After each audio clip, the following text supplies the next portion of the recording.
لن ینال اللہ لحومها ولا دماؤها ولکن ینالہ التقوی منکم۔ اللہ رب العالمین نے قرآن پاک کے اندر فرمایا کہ میرے بندو، مجھے تمہارا خون بھی نہیں چاہیے کہ تم جانور کا خون بہاؤ، مجھے تمہارے خون کی کوئی طلب اور حاجت نہیں، اور نہ تمہارا گوشت چاہیے مجھے۔ لیکن اللہ رب العالمین کو مطلوب اور مقصود کیا ہے؟ اللہ فرماتے ہیں وَلَٰكِن يَنَالُهُ التَّقْوَىٰ مِنكُمْ، بندو تمہارے دل کا ارادہ، دل کی نیت چاہیے مجھے، اخلاص چاہیے۔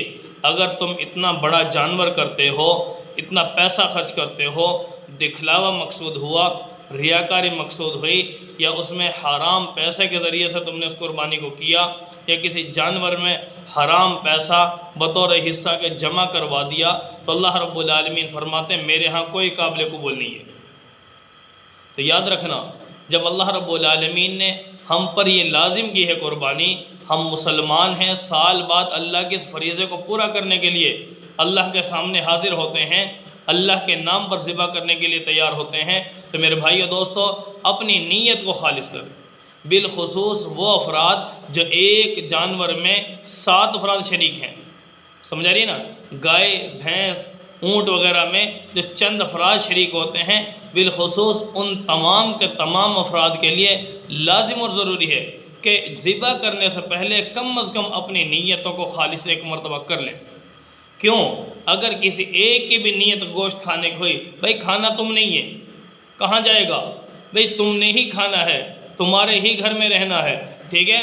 لیکن اگر اس کے باوجود بھی تم نے وہ قربانی میں نیت خالص اللہ کی رضا کے لیے نہ کی، تو اللہ رب العالمین فرماتے ہیں ایک بندے کی بھی نیت خراب ہوئی، اس ایک بندے کی وجہ سے تمام کی قربانی ضائع ہو جائیں گی، اس اکیلے بندے پر وبال پڑے گا سب پر۔